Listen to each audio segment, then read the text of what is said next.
Joshua chapter 5. When all the kings of the Amorites who were beyond the Jordan westward, and all the kings of the Canaanites who were by the sea, heard how the Lord had dried up the waters of the Jordan from before the children of Israel until we had crossed over, their heart melted, and there was no more spirit in them because of the children of Israel. At that time the Lord said to Joshua, "Make flint knives, and circumcise again the sons of Israel the second time." Joshua made himself flint knives, and circumcised the sons of Israel at the hill of the foreskins. This is the reason Joshua circumcised them. All the people who came out of Egypt, who were males, even all the men of war, died in the wilderness along the way after they came out of Egypt.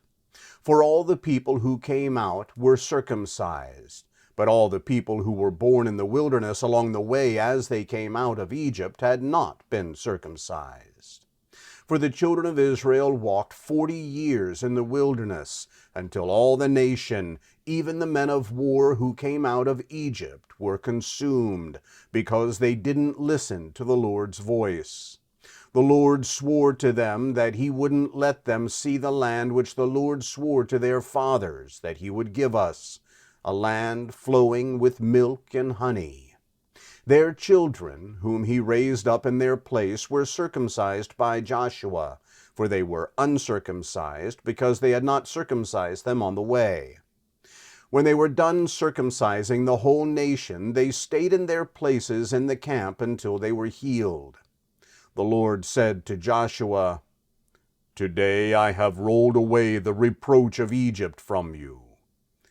Therefore the name of that place was called Gilgal to this day. The children of Israel encamped in Gilgal. They kept the Passover on the 14th day of the month at evening in the plains of Jericho. They ate unleavened cakes and parched grain of the produce of the land on the next day after the Passover, in the same day.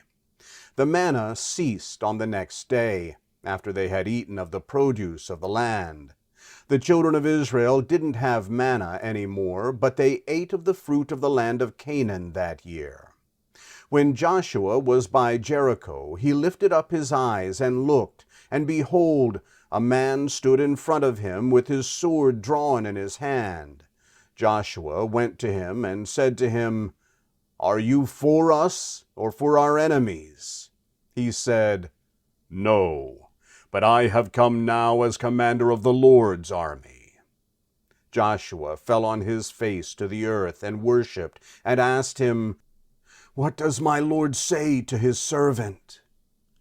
The prince of the Lord's army said to Joshua, "Take off your sandals, for the place on which you stand is holy." Joshua did so.